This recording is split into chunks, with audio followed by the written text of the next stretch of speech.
नमस्कार बंधुगण, कहानी दुनिया को आपण मानकु स्वागत। आज चलतु शुणा गोटे भूत कहानी निशा। अंधार घर भितर प्रवेश करुए, सबकिछि सुनसान। हठात कला बिलेईटा आगु डेई पड़ला। घर भितर थिबा प्रत्येक घंटा टिक टिक होई चलिबाकु लागिला। घरर छात उपरे किछि कटकट शब्द आसुथाए। टर्च आलोकକୁ जेपरी उपरକୁ पकाइछि, उपरे बसिथिबा से भयंकर चेहरा कूदी पड़ा ता उपरकू। देबू छटकरी चमकी पड़ी छाती पुଳାଇ छेप पकईदेला। टीवी को बंद करी किछि समय बसी रहिला। बाबारे कि भयंकर सिनेमा!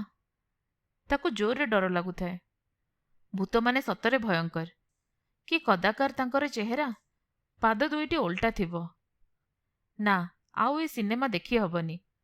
सकाळ हेले देखिनेबी। देबूर बयस 25 वर्ष। एबे एबे नुआ करी चाकरी करिछि। किछि दिन हब ए भड़ा घरे रहुछि। ताकू भूत प्रेतक कहानी पढ़िबाकू आ सिनेमा देखिबाकू बहुत पसंद। आज किंतु ए सिनेमा बहुत भयंकर थिला।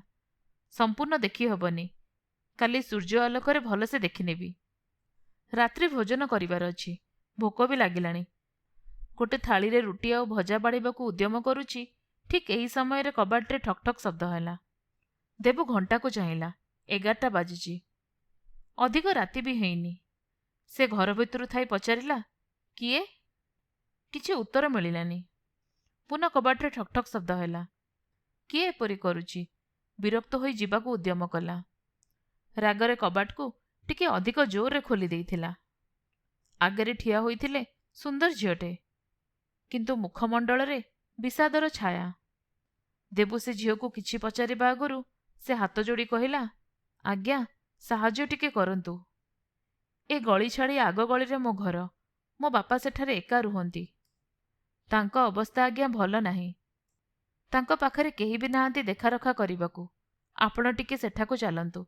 तांको टिके हॉस्पिटल नहीं जिबे। देबू आश्चर्य भरा चाहाणी रे अनाई रहिला। गोड़ ठारू मुंड पर्यंत चाहिला। तापरे कहिला, आपण तो बिल्कुल ठीक अछंती। आपण चाहिए आपणक बापांकू हॉस्पिटल नहीं पारिबे। मते काहेकि अनुरोध करूचंती मु किछि बुझी पारुनी। झियोटी कहिला, आज्ञा मु जानिथिले आपण ठीक एहा ही कहिबे। आपण कोन आपणक जगारे जी भी रहिबे एहा कहिबे। मो बापांक अनिच्छा सत्वे मु गोटे पिला सह घरु लुचि चली जाइथिली। मो बापांकू से पिला बिल्कुल पसंद नथिला, किंतु मु ताकू भल पाउथिली। बापांक विपक्षरे जाई घर छाड़िली। से दिनु बापा मते केबे आड़ आखिरे चाहू नाहांती। मु बहुत स्वाभिमानी। मु जदि तांको पाखकू एबे जिबी ताहाले से अधिक चिंतित होई जिबे। हेई पारे स्वास्थ्य अधिक खराब होई पारे। किछि करंतु जल्दी। देबू एतिकी सुनिबा परे पचारिला, सबु ठीक अछि जे, किंतु आपण मते काहेकि डाकुछंती? एठारे अनेक लोक थिबे। आपण तांको कहि पारिथांते। झियोटी कहिला, एठारे जेते लोक अछंती से मते ओ बापांको जानिछंती। सेमाने बापांको भल पांती। सेमाने मो कथा बापांको कहिदेबे। बापा जदि जानिबे मु काहाकू तांको पाखकू पठाइछि, राग दुईगुणित होई पारे। आपणकू मु किछि दिन हब देखि आसुछि। आपण नुआ पिला। मो बापांको आपण साहाय्य करि परिबे। आसंतु मो सह। आउ जहा पचारिबा कथा रास्ता रे पचारि नेबे। देबू गाड़ी स्टार्ट कला। झियोटी गाड़ी पछरे बिना द्विधारे बसीगला। देबू पचारिला, आपणको स्वामी एबे कोउठी? झियोटी उत्तर देला, से एबे ऑफिस काम पई बहुत दूर रे रहउचंती। देबू पचारिला, आपण केउठी रुहंती? झियोटी आंगुली निर्देश देला गोटे दिगकू। देबू चाहिला दूररू गोटे घरू आलोक आसुथिला। देबू पचारिला, आपण किपरि जानिले आपणको बापा असुस्थ अछंती बोली? झियोटी उत्तर देला, रीमा कहिला, से मो बापांको पड़ोसी। किछि बाट आसिबा परे गोटे गली पड़िला। झियोटी देबूको रहिबाकू कहिला। देबू गाड़ी अटकाई रहिला। झियोटी कहिला, एठारू 7 नंबर घर मो बापांकर। मु आउ आगुकू जिबिनी। गले मते लोक देखिनेबे आउ बापांकू कहिबे। आपण जांतु, मु परे आपणकू देखा करिबी। देबू निरुपाय होई आगुकू बढ़ुथिला। ए केभଳି झियो, निजे न आसी मते पठाइदेला। देबू गणी गणी 7 नंबर घरे पहुंचिला। घरर गेट आउ कबाट हाथ मारु मारु खोलीगला। ବୋଧହୁଏ ଆଗରୁ ଖୋଲା ଥିଲା। ଘର ଭିତରେ ବୁଢ଼ା ଲୋକ ଜଣେ ଚଟାଣରେ ପଡ଼ି ରହିଛନ୍ତି। ଅବସ୍ଥା ଭଲ ନାହିଁ। ଦେବୁ ସାଙ୍ଗେ ସାଙ୍ଗେ ଆମ୍ବୁଲାନ୍ସକୁ ଫୋନ୍ କଲା। ଦେବୁ ବି ସାଙ୍ଗରେ ଗଲା। ହସ୍ପିଟାଲରେ ପହଞ୍ଚିବା ପରେ ସଙ୍ଗେ ସଙ୍ଗେ ଚିକିତ୍ସା ଆରମ୍ଭ ହୋଇଗଲା। ଦେବୁ ଆସି ବାହାରେ ବସିଛି। ସେ ଝିଅକୁ ଦେଖିଲା। ଝିଅଟି ତା ବାପା ପାଇଁ ବହୁତ ଚିନ୍ତିତ ଅଛି ଜଣାପଡ଼ୁଥାଏ। ଝିଅଟି ବସିଥିବା ବେଞ୍ଚ ଉପରେ ବସିଲା ଦେବୁ।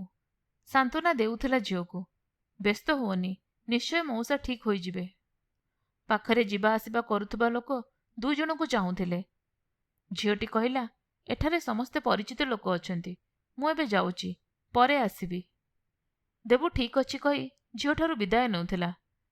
ଏତିକିବେଳେ ଡାକ୍ତର ପଛରୁ ଡାକିଲେ। ଦେବୁ ବୁଲି ଚାହିଁଲା। ଡାକ୍ତର କହିଲେ, ରୋଗୀ ଏବେ ବିପଦମୁକ୍ତ। କାଲି ସକାଳେ ତୁମେ ତାଙ୍କୁ ଘରକୁ ନେଇପାରିବ। ଦେବୁ ସେଇ ହସ୍ପିଟାଲ ବେଞ୍ଚ ଉପରେ ଶୋଇପଡ଼ିଲା। ସକାଳେ ସେ ବୃଦ୍ଧ ଲୋକକୁ ଘରକୁ ଆଣିବାକୁ ବ୍ୟବସ୍ଥା କଲା। ବୃଦ୍ଧ ଲୋକ ଜଣକ ଦେବୁକୁ ଢେର ଆଶୀର୍ବାଦ ଢାଳି ଦେଉଥାନ୍ତି। ଦେବୁ ଚୁପ୍ ରହିଲା। ବୃଦ୍ଧ ଲୋକଙ୍କୁ ଘରେ ଛାଡ଼ିବା ପରେ ନିଜ ଘରକୁ ଯିବା ପାଇଁ ପ୍ରସ୍ତୁତ ହେଉଥାଏ। ପଛରୁ ସେ ବୃଦ୍ଧ ବ୍ୟକ୍ତି କହିଲେ, ପୁଅ, ଭଗବାନ ତୁମକୁ ସଦା ଖୁସିରେ ରଖନ୍ତୁ। ଆଜିକାଲି ତ ନିଜ ସନ୍ତାନମାନେ ବାପା ମାଙ୍କର ସେବା କରିବାକୁ ଚାହୁଁନାହାନ୍ତି, କିନ୍ତୁ ତୁମେ ଜଣେ ଅପରିଚିତ ହୋଇ କେତେ ସେବା କଲ। ଦେବୁ ମନେ ମନେ ହସିଦେଲା। ମଉସା ଏବେ ବି ଝିଅ ଉପରେ ରାଗିଛନ୍ତି। ଝିଅଟି ଠିକ୍ କହୁଥିଲା। ଦେବୁ ନିଜ ଘରକୁ ଆସି ଖାଇ ପିଇ ବିଶ୍ରାମ ନେଉଛି। ହସ୍ପିଟାଲରୁ କଲ୍ ଆସିଲା। କିଛି ଟଙ୍କା ଆଉ ଦବାର ଥିଲା। ଦେବୁ ଯାଇ ହସ୍ପିଟାଲରେ ପହଞ୍ଚିବା ପରେ ଟଙ୍କା ଦେଇ ବୃଦ୍ଧ ବ୍ୟକ୍ତିଙ୍କ ସମସ୍ତ ରିପୋର୍ଟ ଡାକ୍ତରଙ୍କୁ ଦେଖାଇବାକୁ ଗଲା। ଡାକ୍ତର ସମସ୍ତ ରିପୋର୍ଟ ଦେଖି ସବୁ ଭଲ ବୋଲି କହିଲେ। ଉଚ୍ଚ ରକ୍ତଚାପ ଯୋଗୁଁ ଏପରି ହୋଇଛି। ଦେବୁ ଡାକ୍ତରଙ୍କଠାରୁ ବିଦାୟ ନେଇ ଆସିବା ସମୟରେ ଡାକ୍ତର ପଛରୁ ଡାକ ଦେଲେ। ଦେବୁ ପୁନଃ ଚୌକିରେ ବସି ପ୍ରଶ୍ନ କଲା, ଆଉ କିଛି ସମସ୍ୟା ଅଛି କି ସାର୍? ଡାକ୍ତର ଦେବୁକୁ ଚାହିଁଲେ ଆଉ ପଚାରିଲେ, ତୁମର ନିଦରେ ଚାଲିବା ଅଥବା ମନକୁ ମନ କଥା ହେବା ଏପରି କିଛି ସମସ୍ୟା ଅଛି କି? ଦେବୁ ଆଶ୍ଚର୍ଯ୍ୟ ହୋଇ କହିଲା, ନାଇଁ ଆଜ୍ଞା, ସେପରି କିଛି ମୋର ସମସ୍ୟା ନାହିଁ। ଡାକ୍ତର କହିଲେ, କାଲି ରାତିରେ ଯେତେବେଳେ ସେ ବେଞ୍ଚ ଉପରେ ଏକା ବସିଥିଲ, ମନକୁ ଗପୁଥିଲ। ମୋ ନର୍ସ ଆସି କହୁଥିଲେ ଯେ ତୁମେ ଆପେ ଆପେ ବହୁତ ସମୟ ହବ ଗପୁଛ, ଯେପରି କାହା ସହ କଥା ହେଲା ଭଳି। ଏବଂ ମୁଁ ଯେତେବେଳେ ତୁମକୁ ଡାକିଲି, ତୁମେ ସେତେବେଳେ ବି କାହା ସହ ଗପିବା ଭଳି ଅଭିନୟ କରୁଥିଲ, କିନ୍ତୁ ତୁମ ପାଖରେ କେହି ନଥିଲେ। ଦେବୁର ଦେହ ଥରି ଉଠିଲା। ଏସବୁ କ'ଣ ଘଟୁଛି ତା ସହ? ତାହେଲେ ସେ ଝିଅ କିଏ ଥିଲା? ତାକୁ ଅନ୍ୟମାନେ କାହିଁକି ଦେଖିପାରୁନଥିଲେ? ଦେବୁ ଡାକ୍ତରଙ୍କୁ କିଛି ନ କହି ଗାଡ଼ି ଛୁଟାଉଥିଲା ସେ ବୃଦ୍ଧ ବ୍ୟକ୍ତିଙ୍କ ପାଖକୁ। ବୃଦ୍ଧ ବ୍ୟକ୍ତି ଜଣକ ବସି ଚା ପିଉଥାନ୍ତି। ଦେବୁକୁ ଦେଖି ଖୁସି ହୋଇ ଚାହା ଆଣିଦେଲେ। ଦେବୁ କିପରି ପଚାରିବ ଭାବୁଥିଲା। ପ୍ରଥମେ ରିପୋର୍ଟ ସବୁ ଭଲ ଅଛି ବୋଲି କହି ବଢ଼ାଇଦେଲା କାଗଜ ସବୁ। ତାପରେ ଦେବୁ ପଚାରିଲା, ମଉସା, ଆପଣ କ'ଣ ଏକା ରୁହନ୍ତି? ଘରେ କୌଣସି ଲୋକ ଦେଖାଯାଉନାହାନ୍ତି। ବୃଦ୍ଧ ବ୍ୟକ୍ତି ଜଣକ କହିଲେ, ମୋ ଧର୍ମପତ୍ନୀ ଅନେକ ଦିନ ଆଗରୁ ଆରପାରିକୁ ଚାଲିଯାଇଥିଲା। ମୋର ଗୋଟେ ବୋଲି ଝିଅ, ନିଶା, ଖୁବ୍ ସୁନ୍ଦର ଥିଲା, ପଢ଼ାରେ ବି ଆଗୁଆ, କିନ୍ତୁ ସରଳ ସ୍ୱଭାବର ଥିଲା। ଗୋଟେ ବଦମାସ ପିଲାର ପ୍ରେମରେ ପଡ଼ି ଘର ଛାଡ଼ିଦେଲା। ଧୀରେ ଧୀରେ ସେ ପିଲା ମୋ ଝିଅକୁ ନିର୍ଯାତନା ଦେବାକୁ ଲାଗିଲା। ଏ କଥା ମୋ କାନରେ ପଡ଼ିଲା। ମୁଁ ମୋ ଝିଅକୁ ଫେରି ଆସିବାକୁ କହିଲି।